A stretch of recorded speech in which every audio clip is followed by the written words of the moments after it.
આજે ઉમેદવારી પરત ખેંચવાનો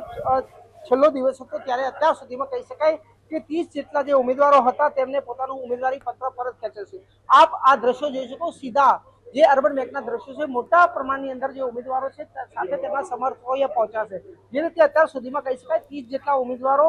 પરત ખેંચ્યા છે, ત્યારે હજુ પણ કેટલાક લોકો કચેરીની અંદર છે કે જ્યાં ઉમેદવારી પત્ર પરત ખેંચી શકે છે, કારણ કે 3 વાગ્યાનો સમય છે ને હજુ તેને 3 મિનિટ સમય બાકી છે, ત્યારે ઉમેદવારી પત્ર ખેંચવાનો સમય છે। આપ જોઈ શકો જે રીતે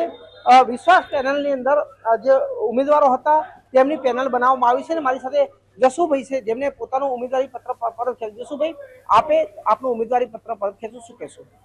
અર્બન બેંકનું છેલ્લા 3-4 વર્ષથી સીઈઓ તરીકે વિનુભાઈ પટેલ જે ચાર્જ સંભાળતા હતા અને જીકે પટેલ ચેરમેન હતા, એ દરમિયાન પાછલા 3-4 વર્ષની અંદર આ બેંકનો વહીવટ બિલકુલ કથળી ગયો છે અને આજની તારીખે આ માર્ચ મહિનામાં અત્યારે અર્બન બેંક ઉપર રિઝર્વ બેંકના ડાયરેક્ટરની નિમણૂક કરી અને સંપૂર્ણ વહીવટ એમના કંટ્રોલમાં લીધો છે